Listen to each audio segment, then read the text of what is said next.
IGNOU students, welcome back to my channel mastering education. Today आप लोगों का BEGS 183 जिसका एग्ज़ाम आप लोगों का कल 10 जनवरी को है। हम लोग इसके टॉप 10 मोस्ट इम्पॉर्टेंट क्वेश्चंस देखने वाले हैं। यहाँ पे हम लोग बेसिकली थ्योरेटिकल क्वेश्चंस करने वाले हैं जो आपके पेपर का सेक्शन ए होता है। तो यहाँ पे ये जितने भी क्वेश्चंस मैं कराऊंगी ये सारे ऐसे क्वेश्चंस हैं जो बहुत ऑफन पिछले एग्जाम्स में, पिछले पेपर्स में रिपीट हुए हैं। तो ये क्वेश्चंस आपको करके ही जाने हैं। ओके, तो चलो बिना किसी टाइम वेस्ट करे स्टार्ट करते हैं क्वेश्चन नंबर 1 से। क्वेश्चन नंबर 1 आपसे पूछ रहा है what is academic writing, discuss it's main features and importance for student. समझते हैं कि एकेडमिक राइटिंग होता क्या है। देखो, एकेडमिक राइटिंग ना एक फॉर्मल टाइप ऑफ राइटिंग है, यानी कि यहाँ पे हम फॉर्मल लैंग्वेज यूज कर रहे होते हैं जो यूनिवर्सिटीज और कॉलेज में यूज होती है। ठीक है, इसका यूज बेसिकली किन चीज के लिए होता है? असाइनमेंट्स, एग्जामिनेशन, रिसर्च पेपर, डिसर्टेशंस, इस सब के लिए। ठीक है, ये इनफॉर्मल राइटिंग या क्रिएटिव राइटिंग जैसी नहीं होती। यहाँ आप लोगों का एक क्लियर पर्पस होता है, एक गोल होता है। तो नॉलेज को बहुत ही क्लियर वे में, लॉजिकल वे में और डिसिप्लिन्ड वे में प्रेजेंट करा जाता है। ठीक है, ये कुछ कीवर्ड्स हैं जिन पे मैं बहुत जोर दे रही हूँ, याद रखना। ओके, नॉलेज को एक सिस्टमैटिक और डिसिप्लिन्ड वे में, यानी कि जितने भी इनफॉर्मल वर्ड्स होते हैं, hi, hello, dear and this that, बहुत सारे कंजंक्शंस, हम ये यूज नहीं करते। बहुत ही फॉर्मल, ऑन द पॉइंट हम चीजें लिखते हैं एकेडमिक राइटिंग में। ओके, अगर हम इसके कुछ फीचर्स देखें तो सबसे पहले फीचर्स है फॉर्मेलिटी, वेरी वेरी इंपॉर्टेंट। ठीक है, इसका मतलब है स्लैंग यूज नहीं करना, कैजुअल लैंग्वेज नहीं यूज करनी, शॉर्ट फॉर्म्स नहीं यूज होते, सबसे सबसे इंपॉर्टेंट चीज। ओके, कॉन्ट्रैक्शंस या फिर शॉर्ट फॉर्म्स, डोंट, जैसे डोंट में हम लिख देते हैं ना अपोस्ट्रोफी लगा के, ऐसे डोंट ऐसे नहीं होता, कांट, ये सब नहीं होता। सेंटेंसेस प्रॉपर और वोकैबुलरी बहुत प्रिसाइज होनी चाहिए। दूसरा फीचर है इसका ऑब्जेक्टिविटी। यहाँ पर्सनल इमोशन या फीलिंग्स कम होती हैं। आप जो भी लिखते हो फैक्ट के बेसिस पे होता है, एग्जाम्पल्स, एविडेंस के साथ होता है। ओके, यहाँ पे कुछ भी आई फील या आई थिंक ऐसा नहीं होता। ओके, तीसरा है structured and organised. Academic writing normally follow करती है एक प्रॉपर स्ट्रक्चर, जैसे कि इंट्रोडक्शन, बॉडी, कंक्लूजन, ऐसे करके, जैसे हम एग्जाम में आंसर लिखते हैं। ठीक है, जैसे ये आंसर लिखा हुआ है, देखो इंट्रोडक्शन है, फिर बॉडी है ना, ये। ओके, और यहाँ पे क्लैरिटी और कोहेरेंस होता है, मतलब कि आइडियाज फ्लो में लिखे जाते हैं, एक के बाद एक चीज लिखी जाती है। एक्यूरेसी होती है, ग्रामर बहुत प्रॉपर होता है, पंचुएशन बहुत प्रॉपर होता है।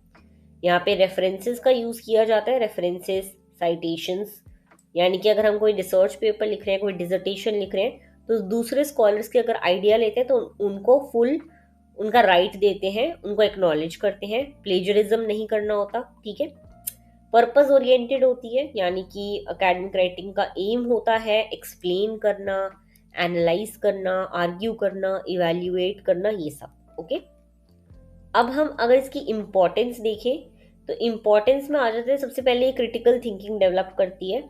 हम चीज़ों को एनालाइज करके लिखते हैं, डिफरेंट व्यू पॉइंट्स कंपेयर करते हैं, वो सब। ठीक है, दूसरा कम्युनिकेशन स्किल्स डेवलप होती है। हम लोग कॉम्प्लेक्स आइडियाज़ को क्लियरली और सिस्टमैटिकली बताते हैं। अकेडमिक सक्सेस के लिए बहुत इंपॉर्टेंट होती है, जैसे कि असाइनमेंट्स, एग्जामिनेशन, प्रोजेक्ट्स, इन सब में। Next, discipline and originality. Academic honesty आती है आपको जब आप रेफरेंसिंग वगैरह सीखते हो, आप किसी स्कॉलर को एक्नॉलेज कर रहे हो, तो आपको एक डिसिप्लिन आता है, ओरिजिनलिटी का पता चलता है, और प्लेजरिज्म आप अवॉइड करते हो। और रिसर्च और हायर स्टडी में बहुत यूज होती है ये। ओके, कंक्लूजन में आप यही लिखोगे कि एकेडमिक राइटिंग एक फॉर्मल, स्ट्रक्चर्ड और एविडेंस बेस्ड राइटिंग स्टाइल है। ये सिर्फ मार्क्स के लिए नहीं बल्कि थिंकिंग, एक्सप्रेशन और प्रोफेशनल लाइफ के लिए बहुत ज़रूरी होती है।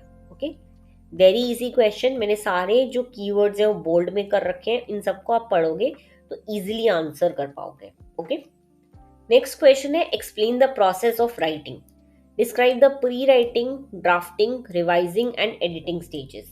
वेरी इंपॉर्टेंट क्वेश्चन, काफी बार पेपर में आया हुआ है ये, कि राइटिंग क्या होता है। आपका पेपर रिवॉल्व भी इसी चीज पे कर रहा है। आपके पेपर का नाम ही है राइटिंग एंड स्टडी स्किल्स, तो ये एक इम्पॉर्टेंट क्वेश्चन है। ओके, देखो राइटिंग प्रोसेस होता क्या है। राइटिंग जो है एक स्टेप बाय स्टेप प्रोसेस है, ठीक है। ये एक स्टेप बाय स्टेप प्रोसेस है और अच्छी राइटिंग एक अटेम्प्ट में नहीं होती, इसमें स्टेजेस लगते हैं। जो ये स्टेजेस यहाँ बता रखे हैं, अब हम ये डिस्क्राइब करेंगे। सबसे पहला आता है आपका प्री राइटिंग स्टेज। इसमें हम स्टेज में हम क्लियरली डिसाइड करते हैं हम लोग कि हमें क्या लिखना है, क्यों लिखना है और कैसे लिखना है। ओके, व्हाट, व्हेन और हाउ। ओके, क्या, क्यों और किस लिए। ओके, इस स्टेज में एक्टिविटीज होती है जैसे कि ब्रेनस्टॉर्मिंग करते हो आप, आइडियाज लिस्ट करते हो, माइंड मैप बनाते हो, ये सब। यहाँ इंफॉर्मेशन को बेसिकली कलेक्ट करा जाता है। ओके, और ये स्टेज इंपॉर्टेंट है क्योंकि ये राइटिंग को डायरेक्शन देता है और टाइम सेव करता है। दूसरा आता है आपका ड्राफ्टिंग स्टेज। अब आइडियाज को सेंटेंस और पैराग्राफ में कन्वर्ट किया जाता है। ओके, इस स्टेज में फोकस होता है कंटेंट पर, ना कि ग्रामर।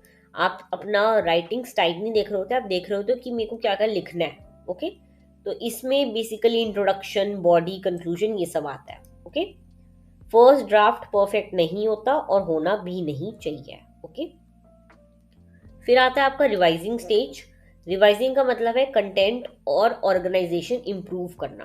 अब हमें चीजें और अच्छे से करनी है। ओके, स्टेज में देखा जाता है आइडियाज क्लियर है या नहीं, रेलेवेंट है या नहीं, लॉजिकल ऑर्डर में है या नहीं। ओके, यहाँ एक्स्ट्रा चीजें हटाई जाती हैं, न्यू आइडियाज ऐड किए जाते हैं और पैराग्राफ्स रीअरेंज होते हैं। ओके, नेक्स्ट आता है आपका एडिटिंग स्टेज।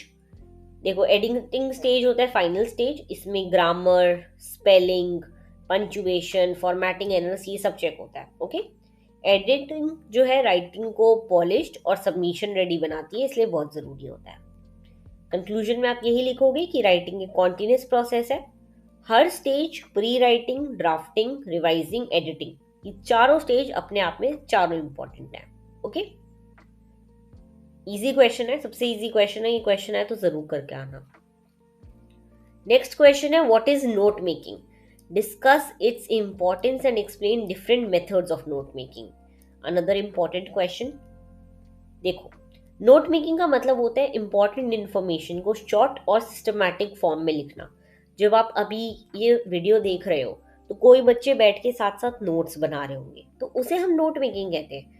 तुम इतनी सारी इन्फॉर्मेशन जो मैं बता रही हूँ, जो सामने लिखी हुई है, उसको छोटे छोटे कीवर्ड्स में या शॉर्ट सेंटेंसेस में अपने लिए लिख रहे हो एक सिस्टमैटिक तरीके से, ताकि फ्यूचर में तुम इजीली रिवाइज कर सको चीजें। ओके, इसका इंपॉर्टेंस क्या होता है, एक तो ये कंसंट्रेशन इंप्रूव करता है, चीजों को बेटर समझने में हेल्प करता है, और लास्टली हमें रिवाइज करने में भी हेल्प करता है। ओके, रिवीजन और एग्जाम प्रिपरेशन में।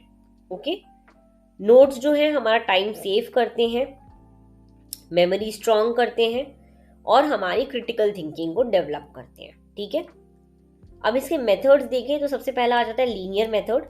यहाँ पे हम सिंपल हेडिंग्स और पॉइंट्स में नोट्स लिखते हैं, जैसे कि ये देखो, ये भी एक नोट की तरह लिखा हुआ है। ओके, फिर आता है आउटलाइन मेथड। यहाँ पे हम क्या लिखते हैं, यहाँ पे ना हम लिख देते हैं मेन टॉपिक का हेडलाइन, फिर सब टॉपिक और फिर उसके डिटेल्स। ओके, तो ये थ्योरेटिकल सब्जेक्ट्स के लिए होता है। फिर आता है माइंड मैपिंग। यहाँ पे हम बेसिकली एक सेंटर में एक टॉपिक को रखते हैं, ठीक है, और फिर ब्रांचेस में उसके आइडियाज लिख देते हैं ऐसे ऐसे कर कर। ठीक है, ये हो गया माइंड मैप। फिर आता है कॉर्नल मेथड। यहाँ पे हम पेज को सेक्शंस में डिवाइड किया जाता है रिवीजन के लिए। जैसे कि एक आपका नोटबुक है, ठीक है, ये नोटबुक का पेज है, इसको आप 4 पार्ट्स में डिवाइड कर दोगे, जिसमें आप यहाँ पे नोट्स बना दोगे, यहाँ पे कोई ड्राइंग कर दोगे, यहाँ पे आप रिवीजन के लिख दोगे या कीवर्ड्स लिख दोगे। ओके, ये हो गया कॉर्नल मेथड। फिर आता है चार्टिंग मेथड। इसमें तो आप टेबल्स और चार्ट्स कंपैरिजन के लिए यूज करते हो। ओके, तो नोट मेकिंग एक बहुत इसेंशियल स्टडी स्किल है। हर स्टूडेंट को अपनी लर्निंग स्टाइल के हिसाब से मेथड चूज करना चाहिए। आपको ये मेथड्स पता होने चाहिए अच्छे से। ओके, डायग्राम वगैरह अगर आप बना के आओगे तो आपका एक बेटर हैंड है, एग्जामिनर को बहुत अच्छा लगेगा और वो मार्क्स आपको बिना पढ़े भी देते शायद। ओके, नेक्स्ट आते हैं क्वेश्चन नंबर 4 पर। Differentiate between skimming and scanning, explain their usefulness in reading academic text. Very important. देखो रीडिंग को 2 इंपॉर्टेंट टेक्निक से करा जाता है, एक है स्किमिंग, एक है स्कैनिंग। ओके, स्किमिंग देखें तो स्किमिंग का मतलब होता है टेक्स्ट का ओवरऑल आइडिया लेना। जब हम एक रीडिंग कॉम्प्रिहेंशन पढ़ते हैं तो हम स्किमिंग करते हैं सबसे पहले, है ना, ऊपर ऊपर से पढ़ते हैं कि क्या है, आरसी में क्या हो रहा है, क्यों पढ़ रहे हैं, क्या मेन टॉपिक है। इसलिए इसमें हम बेसिकली हेडिंग्स और इंट्रोडक्शन, कंक्लूजन, हाईलाइटेड वर्ड्स जो हैं वो देखे जाते हैं बेसिकली। ओके, फिर आता है स्कैनिंग। स्कैनिंग का मतलब है स्पेसिफिक इंफॉर्मेशन ढूंढना। जब हम पीछे रीडिंग कॉम्प्रिहेंशन होता है और फिर हम उसके क्वेश्चन देखते हैं और क्वेश्चन देखकर उसका आंसर ढूंढते हैं ना, तो उसे हम स्कैनिंग कहते हैं। ओके, इसमें डेट, डेफिनेशन, नेम, फैक्ट, ये सब चीज़ों के लिए होता है ये। ओके, सिंपल सा डिफरेंस बताऊं तो स्किमिंग होता है आपका जनरल अंडरस्टैंडिंग के लिए, ओके, और स्कैनिंग होता है आपका स्पेसिफिक डिटेल्स के लिए। ओके, अगर हम इसका यूजफुलनेस देखें तो स्किमिंग जो है वो डिसाइड करने में हेल्प करता है कि टेक्स्ट जो है वो रेलेवेंट है या नहीं, जिस चीज़ के बारे में पढ़ रहा हूँ उससे रिलेट हो रहा है या नहीं। और जो स्कैनिंग है वो एग्जाम और रिवीजन टाइम में हमें हेल्प करता है। ठीक है, जैसे किसी चीज़ के लिए प्रिपेयर कर रहे हो तो लास्ट टाइम पे पढ़ना हो उसके लिए। कंक्लूजन में तुम ये लिखोगे कि दोनों टेक्निक्स एकेडमिक सक्सेस के लिए बहुत इंपॉर्टेंट है। Okay, very very easy question, अगर ये आए तो जरूर करके आना। नेक्स्ट है question number 5, what is summarising, explain the steps involved in writing a good summary. Very very easy question. Summarising क्या होता है? देखो, समराइजिंग का मतलब है लॉन्ग टेक्स्ट को शॉर्ट फॉर्म में लिखना, ठीक है, और उसमें जो है मेन आइडियाज और इसेंशियल इंफॉर्मेशन को रिटेन करना। ओके, अगर हम इसके स्टेप्स देखें तो सबसे पहला स्टेप है, एक तो टेक्स्ट को ध्यान से पढ़ो। ठीक है, जो भी जिसकी चीज़ की समरी बना रहे हो उसको टेक्स्ट को पढ़ो, फिर उसके मेन आइडिया कि वो टेक्स्ट बेस किस पर है वो देखो, फिर उसके नोट्स बनाओ, अपनी वर्ड्स में चीज़ों को लिखो और शॉर्ट में लिखो। ठीक है, फिर लास्ट में उसको रिवाइज करो और ग्रामर और अपनी वोकैबुलरी चेक करो। Very very easy question. Okay, conclusion में तुम यही लिखोगे कि समराइजिंग अंडरस्टैंडिंग इंप्रूव करती है, मेमोरी स्ट्रॉन्ग करती है और रिवीजन को इजी बनाती है। Okay, very easy question, must do question, इसको करके आना। अब यहाँ पे मैंने एक पार्ट में आपसे 5 क्वेश्चन डिस्कस कर लिए जो बहुत इंपॉर्टेंट है, बट जैसे कि आपको पता है ये तो वीडियो टॉप 10 के लिए थी, है ना, तो बचे हुए 5 क्वेश्चन हम पार्ट 2 में करेंगे। अगर आपको इसका पार्ट 2 चाहिए हो तो आपको नीचे कमेंट करना है 2। क्या कमेंट करना है? 2। अगर आप 2 कमेंट करोगे तो मैं समझ जाऊंगी कि आपको इसका पार्ट 2 चाहिए और मैं वो डाल दूंगी। जितना अच्छा रिस्पॉन्स रहेगा वीडियो पे, जितने ज़्यादा कमेंट्स होंगे उतना जल्दी मैं डालूंगी। तो प्लीज़ मेक श्योर आप 2 ज़रूर कमेंट करो अगर आपको पार्ट 2 चाहिए। बाकी अगर आपको PDF चाहिए हो तो नीचे कमेंट कर देना PDF। All the very best for your exam. मिलते हैं नेक्स्ट वीडियो में।